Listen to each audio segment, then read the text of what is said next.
A regular day in Hong Kong turned into a disaster when the biggest tsunami in history struck the city. The tsunami quickly flooded the streets. People panicked and ran, looking for a safe place to hide. Only those who made it to higher floors survived, and within hours, Hong Kong had lost most of its population. 5 years later, Asha continues to have nightmares about the fear she felt that day. Every morning, she overcomes her fear and tries to survive. She lives in a damaged high-rise building and hides her belongings using trash to avoid potential enemies. For years, Asha has searched for useful items in the water and created hidden spots throughout her apartment, like digging a hole under the couch cushion. Each morning, she climbs to the rooftop to collect clean water from her secret stash, which she hides carefully. After drinking tea, she listens to the radio but ignores the recorded message about government shelters and prefers listening to music. Then she uses a towel to collect morning dew and adds it to her stock of water bottles. She measures each bottle to monitor the remaining clean water and feels worried because it hasn't rained in a long time. After finishing her chores, she eats instant noodles while remembering the beautiful restaurants and delicious food she used to enjoy with her friends. After that, Asha uses binoculars to watch the surrounding area. Only the tops of buildings are visible above the water, and occasionally those buildings start to collapse. She also checks that a few surviving neighbors are still in their apartments. Suddenly, she sees a floating box and quickly heads to another window where she has installed a harpoon-like device to retrieve items. With one quick shot, she catches the box. But when she tries to pull it in, something in the water pulls it down and slams it against the window ledge, injuring her arm. Asha ignores the pain and continues pulling against the mysterious force. Eventually, the creature lets go of the box and Asha brings it inside. The creature retaliates by sending a wave toward her. The box mostly contains trash, but she finds a bottle of alcohol. Back on the rooftop, Asha stares at a door at the end of the corridor.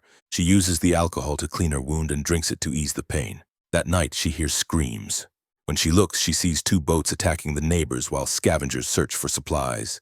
There's also a man on another rooftop watching her building, so hides for a moment before checking again.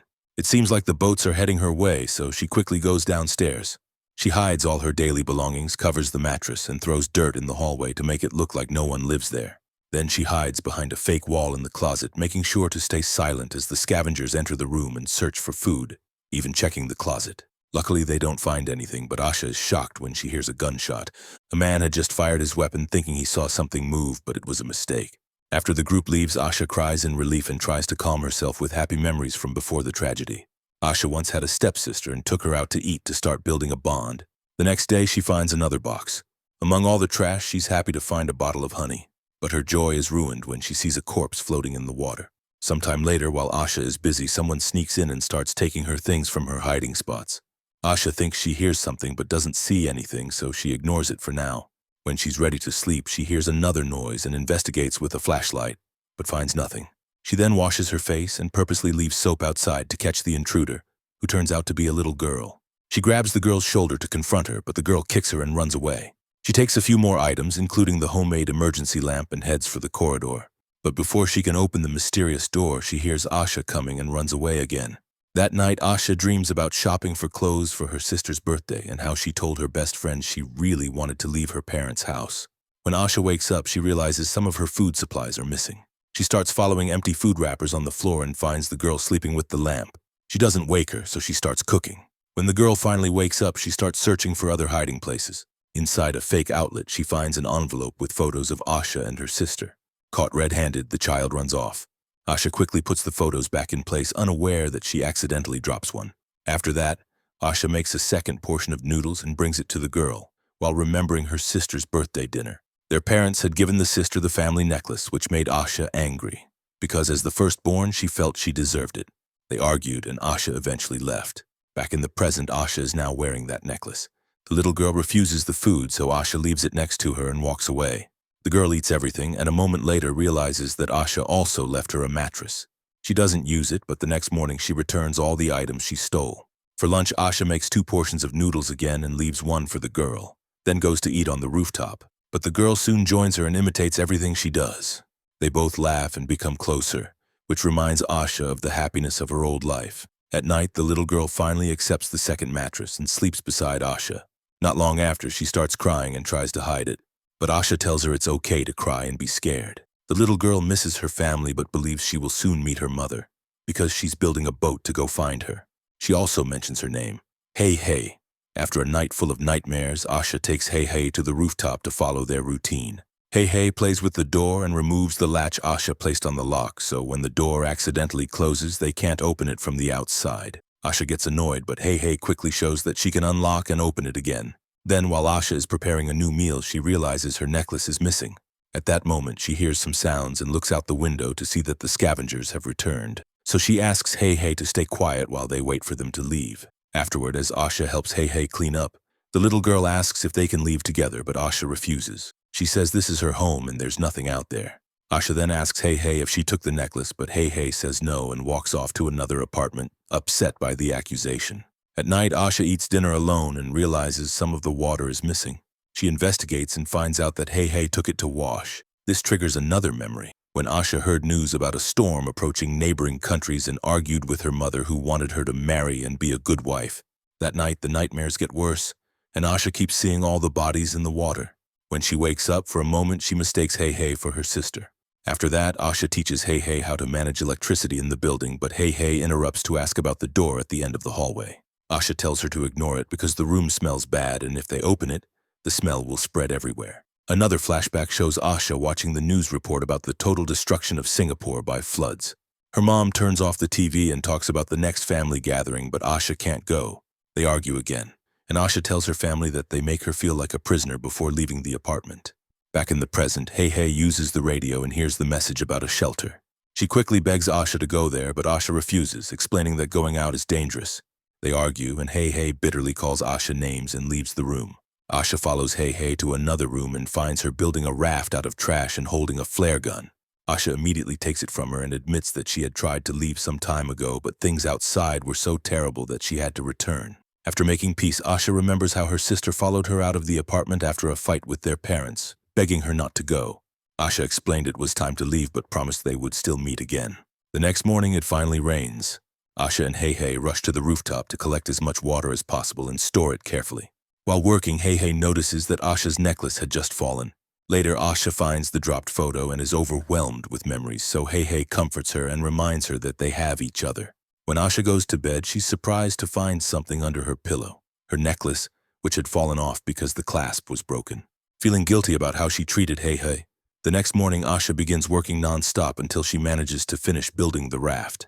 Hei Hei is very excited, and Asha remembers that night's argument. Her sister tried to tell her she had left the necklace in Asha's jacket, when suddenly people on the street began running in panic from the giant tsunami coming behind them. Back in the present, Asha decides to give the necklace to Hei Hei. Sometime later, they gather supplies to get the raft ready for departure.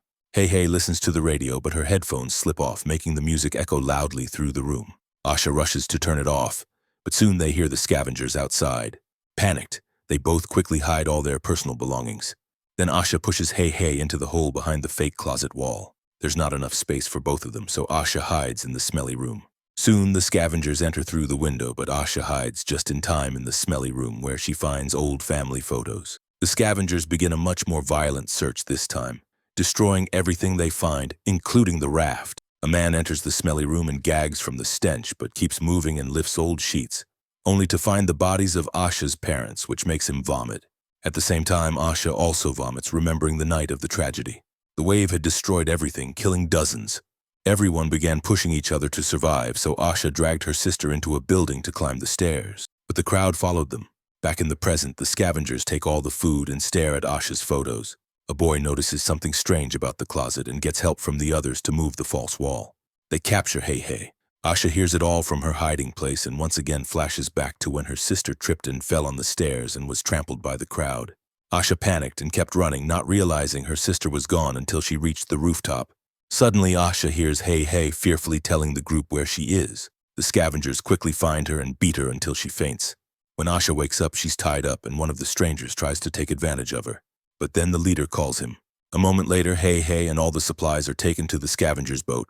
Asha is also dragged out and sees Hei Hei, reminding her of her sister and making her realize she can't make the same mistake again.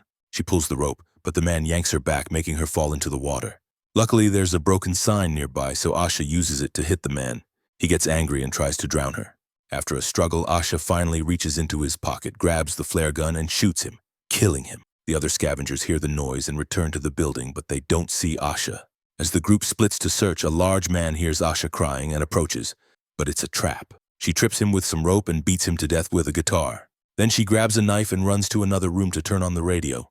A scavenger follows the sound, and Asha jumps on him from behind and stabs him. It's not enough. The man fights back, throws her on the mattress, and tries to strangle her. Luckily, she grabs the knife again and stabs him repeatedly until he dies. Then a female scavenger hears the noise and finds a flaming can. Asha surprises her by pouring oil on her and pushing her into another room, setting her on fire and blocking the door to let her burn. The leader hears her screams and heads in that direction. But as he climbs the stairs, Asha jumps on him to stab him. Another fight breaks out. The leader hits Asha several times and tries to choke her. She keeps fighting and grabs a light canister, causing darkness to fall as she beats him to death. When she turns on the flashlight, the boy appears. So Asha immediately runs to the rooftop. The boy chases her, but as soon as he steps out, Asha slams the door shut. He starts begging for help with an innocent voice, and Asha almost feels pity, but then he starts shooting at the door. So Asha leaves. There's only one scavenger left on the boat guarding Hei Hei. Asha goes to the window and uses her harpoon device but misses the shot. When the man moves to check the sound, Hei Hei uses the moment to push him off the boat. But he grabs her and pulls her in too. Desperate, Asha jumps into the water to save her. The man surfaces nearby only to be eaten by a sea creature. After a few seconds of silence, both girls surface safely. They swim to the boat and finally set off, knowing the stolen supplies will help them survive until they find a shelter.